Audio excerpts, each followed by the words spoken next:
Pengertian sastra di SD kelas tinggi. Secara etimologi, sastra berasal dari bahasa Sanskerta, terdiri atas kata sas yang berarti mengarahkan, memberi petunjuk atau instruksi, dan kata tra yang berarti alat atau sarana. Menurut Vanani dalam Khair Umur, sastra banyak diartikan sebagai tulisan.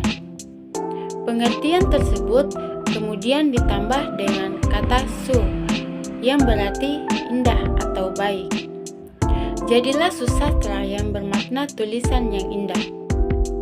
Pembelajaran sastra di SD adalah pembelajaran sastra anak. Sastra anak adalah karya sastra yang secara khusus dapat dipahami oleh anak-anak dan berisi tentang dunia yang akrab dengan anak-anak, yaitu anak yang berusia antara 6-13 tahun.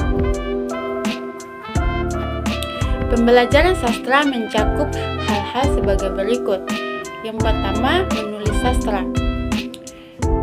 Meliputi menulis puisi, menulis cerpen, menulis novel, menulis drama. Yang kedua, membaca sastra. Membaca karya sastra dan memahami maknanya, baik terhadap karya sastra yang berbentuk puisi, prosa, maupun naskah drama. Yang ketiga, menyimak sastra. Mendengarkan dan merefleksikan pembacaan puisi, dongeng, cerpen, novel, pementasan drama. Yang keempat, berbicara sastra, seperti berbalas pantun, deklamasi, mendongeng, bermain peran, berdasarkan naskah, menceritakan kembali isi karya sastra, menanggapi secara lisan pementasan karya sastra. Adapun keempat manfaat tersebut adalah sebagai berikut. Yang pertama, membantu keterampilan berbahasa, dan yang kedua, meningkatkan pengetahuan budaya, yang ketiga, mengembangkan cipta dan rasa, yang keempat, menunjang pembentukan watak. Masuk kepada jenis-jenis sastra di SD kelas tinggi. Secara yang pertama, cerita fiksi. Cerita fiksi anak merupakan cerita yang berisi misteri kehidupan yang berhubungan dengan kehidupan anak. Maksudnya, sesuatu yang menjadi isi ungkapan dan yang ingin disampaikan penulis kepada pembaca, yang isinya dijalin dalam sebuah rangkaian alur yang menampilkan berbagai peristiwa dan tokoh yang jalin-menjalin, yang dikemas dalam bahasa narasi dan dialog. Adapun jenis-jenis fiksi anak, diantaranya yang pertama, novel dan cerpen. Novel biasanya terbit sendiri dalam sebuah buku. Cerpen pada umumnya dimuat dalam berbagai majalah dan surat kabar. Novel dan cerpen ada persamaan dan perbedaan. Persamaannya adalah sama-sama dibangun oleh unsur intrinsik yang sama atau penokohan, alur, latar, tema, moral, sudut pandang, dan lain-lain. Perbedaannya adalah terletak pada pengembangan cerita. Cerpen bisa dibaca sekali duduk. Novel tidak mungkin demikian. Dalam novel berbicara mendetil dan panjang lebar. Karenanya dapat menampilkan banyak tokoh. Cerpen biasanya tokohnya terbatas yang difokuskan pada kesan tunggal. Yang kedua, fiksi realistik. Realistic fiction.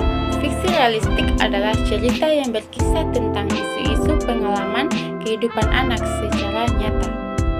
Cerita fiksi realistik menampilkan model kehidupan sehari-hari seorang anak, misalnya bagaimana kisah kehidupan seorang anak pemulung yang berjuang untuk dapat bersekolah. Dalam cerita realistik ini berusaha menampilkan pemahaman kehidupan kepada anak-anak secara penuh dan kehidupan yang penuh problematika yang dapat dijadikan pembelajaran bagi anak. Kemudian, fiksi fantasi.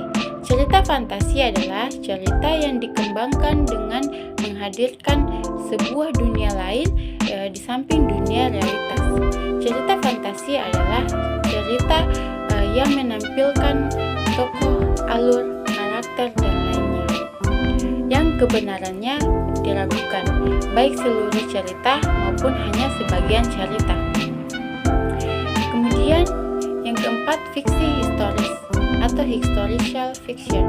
Fiksi historis merupakan sebuah cerita yang mengungkapkan tentang peristiwa-peristiwa yang luar biasa atau gambaran yang bersifat historis ataupun gambaran tentang kehidupan masa lalu. Dalam cerita ini disajikan fakta sejarah yang diramu dengan imajinasi. Cerita fiksi historis haruslah didukung oleh penggambaran latar yang secara tepat, meyakinkan sesuai dengan perkembangan kebudayaan yang ada. Kemudian komik sastra anak.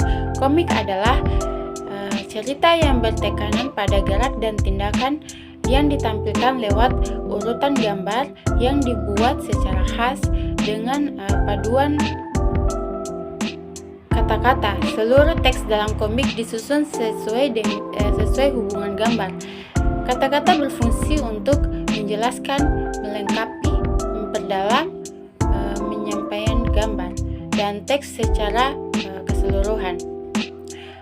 Tulisan yang berupa kata-kata biasanya ditulis dalam bentuk balon-balon yang dikreasi sedemikian rupa sehingga serasi dengan gambar-gambar balon-balon tersebut.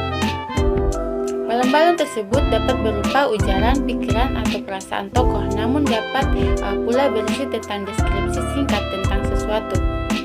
Kemudian masuk kepada jenis-jenis sastra yang kedua, yaitu dongeng. Dongeng di dalam pembicaraan sehari-hari. Dongeng merupakan suatu cerita yang di kalangan rakyat yang disajikan dengan cara bertutur lisan. Pada mulanya dongeng berkaitan dengan kepercayaan masyarakat yang berkebudayaan primitif. Berdasarkan isinya, dongeng digolongkan atas beberapa jenis,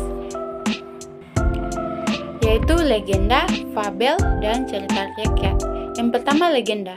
Legenda adalah cerita yang isinya tentang asal-usul suatu daerah. Contohnya seperti legenda yang sudah tidak asing lagi, yaitu cerita Si Malin Kundang. Legenda ini menggambarkan keadaan anak yang durhaka kepada kedua orang tuanya. Si Malin Kundang yang dikutuk oleh ibunya sendiri menjadi batu. Kemudian fabel. Fabel adalah cerita yang digunakan untuk mendidik moral. Kebanyakan fabel menggunakan tokoh-tokoh binatang.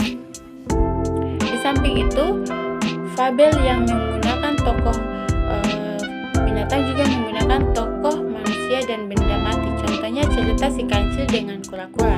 Dia memiliki akal cerdik yang dapat melabui kura-kura. Kemudian cerita rakyat.